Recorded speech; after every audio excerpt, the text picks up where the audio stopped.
Escrever é uma das poucas coisas que você adquire a felicidade, uma das poucas formas de você atingir a felicidade sozinho. Você pega o computador, você pode estar contra uma parede branca. Na hora que você vai alinhando as palavras, alinhando aquilo, na hora que aquilo pega um sentido forte, te dá uma felicidade que é independente do que os outros vão achar a respeito daquilo que você escreveu. Para mim, escrever é uma forma de pensar mais profundamente sobre algumas coisas. Eu acho que quando eu escrevo, é a minha forma de pensar de forma mais profunda mesmo. Escrever é a melhor forma de se expressar, assim. É como eu passo o que eu sinto pros outros e pra mim mesma. Eu acho que é se autoconhecer, é construir uma história sua através de papel e caneta. Você já se pegou diante de uma folha ou uma tela em branco sem a menor ideia de como começar um texto?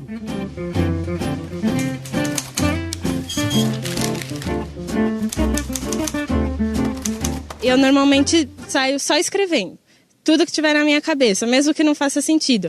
E aí depois, quando eu for reler, daí eu vou colocando em ordem e vou montando as ideias para ficar mais claro, até para mim mesmo. Quando eu começo um texto, quando encaro o branco ali, né, eu geralmente parto de ideias bem pequenas e vou desenrolando esse novelo para ver onde isso me leva. O começo, para mim, é muito estimulante. Às vezes o meio cai um pouco ou é mais difícil, mas o começar, para mim, é muito bom. Muitas vezes você tem uma barreira que você não consegue ultrapassar. Você está sentindo aquilo, mas você não consegue achar palavras que consigam traduzir aquele sentimento.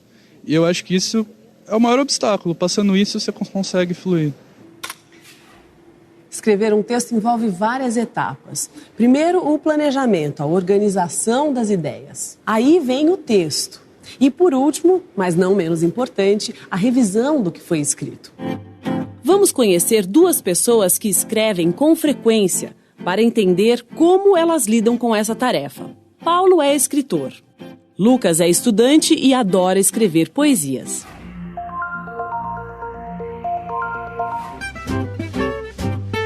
Em geral, eu costumo escrever muitas poesias, assim. O meu objetivo quando escrevo é principalmente organizar meus pensamentos e conseguir expressar muita coisa que em mim fica meio oculta para mim mesmo. Como é que é o seu processo de escrita? Olha, geralmente me surge alguma ideia, assim, um lampejo, uma centelha de inspiração que eu coloco no papel e a partir daquilo eu vou trabalhando o texto. Seu processo de escrita, como é que é? Você anota tópicos, você faz anotações num bloquinho, depois passa para o computador? Algumas coisas eu anoto, não é? Tem aquele lugar comum do escritor que dorme com um bloquinho assim no criado mudo e uma caneta, né? Até porque eu já utilizei até material de sonho, eu já utilizei para os meus livros. Depois tem uma pasta, pasta com frases, pasta de temas e eventualmente imagens que podem ser assim sugestivas e úteis e tal. Vou guardando tudo no computador. Faço pesquisa, faço investigação e então me sinto mais seguro porque já vai assim, mais ou menos assim mapeando o caminho, né?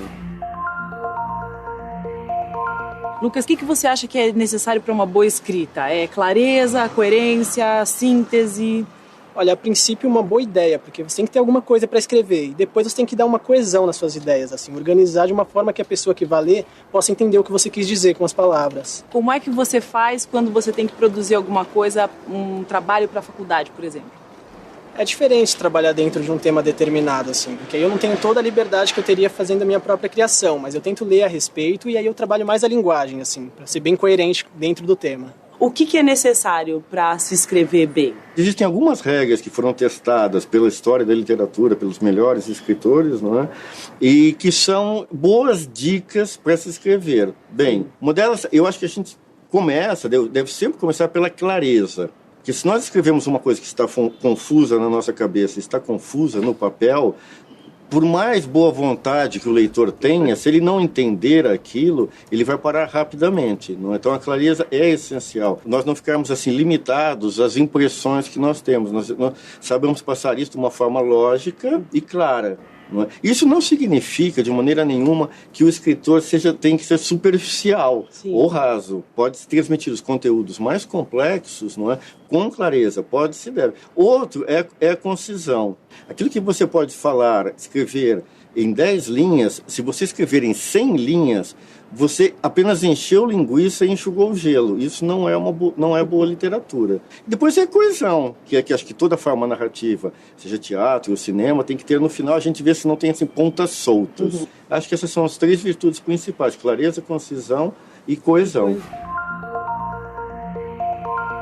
Depois que você terminou, que você considera terminado o seu texto, você chama alguém para ler, para fazer uma revisão, para dar alguma opinião sobre o que você escreveu? Sim, eu tenho um outro amigo que costuma escrever bastante também. A gente troca essa ajuda, assim. Eu passo os meus textos para ele os dele para mim, e a gente vai se ajudando, dando palpites um no outro. Como é que você encara essas críticas? Às vezes você faz mudanças ou não? Sempre tem que estar atualizando, assim. Eu geralmente releio os meus textos. E eu acho alguma falha ali que precisa melhorar e vou lapidando, assim. Como uma pedra de mármore, assim, que eu vou construindo uma escultura, mas em palavras. E a revisão, ela faz parte do processo de escrita. Se a gente vai escrever um bilhete, às vezes, pega um pedacinho de papel ali para colocar na porta da geladeira, você começa a escrever, daí já rabisca, joga fora e pega um outro papel, porque ali mesmo no processo da escrita, você já percebeu que dizer de uma outra maneira ia ser mais eficiente. Então, a reescrita, ela não precisa ser feita porque o texto está ruim. Só necessariamente porque eu não sei fazer, então eu tenho que fazer várias vezes. Não, ela faz parte do processo de escrita e todo mundo reescreve. Quando que você pede ajuda de alguém? Que alguém revise ou que alguém leia com você ou você não faz isso? Não, eu só faço isso depois de ter acabado o livro. Depois, naturalmente, tem assim, a opinião dos editores, mas eu também tenho assim, algumas, pouquíssimas pessoas em cuja opinião eu confio, e aí submeto e pergunto, porque para o escritor é muito difícil, embora também seja um mecanismo importante, ele se distanciar da sua escrita. Ele está demasiado envolvido, e tem que ser assim, realmente, ele está muito embrenhado naquilo para ver ao mesmo tempo a árvore e a floresta. Então ele precisa de um certo distanciamento, e que isso é uma outra pessoa que pode ajudar muito. E se a gente está, por exemplo, numa situação de prova, vamos pensar num concurso, eu preciso fazer uma redação e não tenho quem leia para mim ali, eu não posso pedir para o colega do lado ler. Mas eu posso fazer o meu rascunho e guardar esse texto. E aí vou para as questões, nunca é só um texto, né? Vou fazer outras coisas e depois eu volto. A gente vai ver que o olhar já vai ser outro, porque a gente se distancia um pouco. E aí a gente já consegue rever alguns probleminhas que poderiam dar uma outra interpretação, diferente do que a gente queria. Então a gente já consegue. Esse distanciamento, ele é sempre muito importante.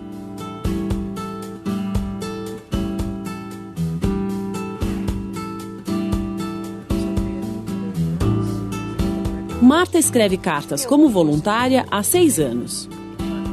Eu queria que você contasse pra gente como é que é o seu processo de escrita de uma carta, Marta. A nossa orientação, pelo menos, é ser bastante fiel. Conforme a pessoa vai falando, a gente vai escrevendo, né? Às vezes a pessoa não sabe o que dizer, né? Muitas vezes. E aí a gente vai tirando da pessoa, né? O voluntário também ajuda, vai fazendo perguntas, né? Às vezes a pessoa não sabe nem escrever, e às vezes a pessoa sabe e não consegue colocar as coisas, não consegue colocar o pensamento no papel.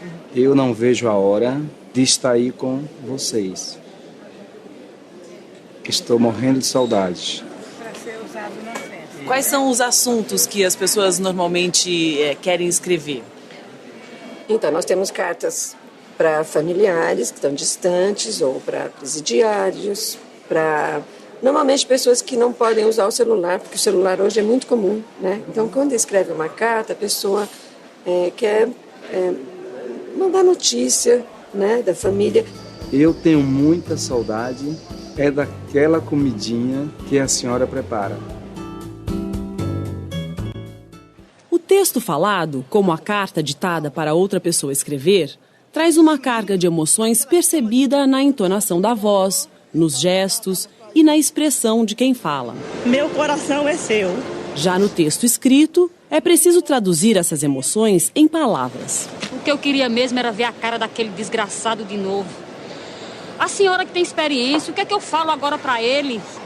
Sinto muito a tua falta. Me dói acordar e não ter você ao meu lado. Agora quem mergulhou foi eu e Antero. Eu também, mas eu adoro ajudar. No filme Narradores de Javé, uma pessoa é chamada para escrever a história de um vilarejo que será alagado para a construção de uma usina. Tu nós mesmo hoje escrever a grande história do Vale de Javé. Vamos colocar no papel os enredos, gente. Desencavar da cabeça os acontecimentos de valor. Os moradores de Javé contam com devoção passagens vividas e ouvidas no vilarejo. E na hora de ir para o papel, o escritor se encarrega de tornar o texto mais atraente. Matou e levou para matar a fome de nossa gente. Não disse uma palavra e... Hein? Por que você não está escrevendo? O quê, meu Deus? Estou escrevendo. E eu sou cego. Eu não estou vendo que você não está mexendo a mão em cima desse papel. Sente. Também não dá para escrever tudo de uma carreira só, né? Aliás, o senhor vai me desculpar, mas esse negócio de Indalece ir lá e pegar um boi assim sem mais ou menos não tá bom, não. Por que não tá bom? Ninguém vai entregar um boi assim de graça. Só se for boi de camelô. Olha, essa parte aí tem que melhorar. Melhorar? Uma coisa é o fato acontecido, outra coisa é o fato escrito. O acontecido tem que ser melhorado no escrito de forma melhor para que o povo creia no acontecido. Realmente, a escrita não é uma transcrição da fala, porque elas são modalidades bem distintas da língua e cada uma tem a sua especificidade. Uma outra tendência é a gente pensar também que a escrita é muito bem organizada, a escrita é mais correta e a fala é confusa. Não, isso não é verdade. Cada uma, assim como os diferentes gêneros servem a situações específicas, cada uma serve a uma situação específica. E uma pessoa que é um ótimo orador, que faz palestras muito boas, não necessariamente escreve bem. O senhor Indalécio conta muito bem a história da cidade, mas ele não é nem mesmo alfabetizado, não sabe escrever. E o contrário também é verdade. Eu posso escrever muito bem, mas na hora de falar tem outras questões ali que me inibem, que me atrapalham e eu não sou uma oradora tão boa.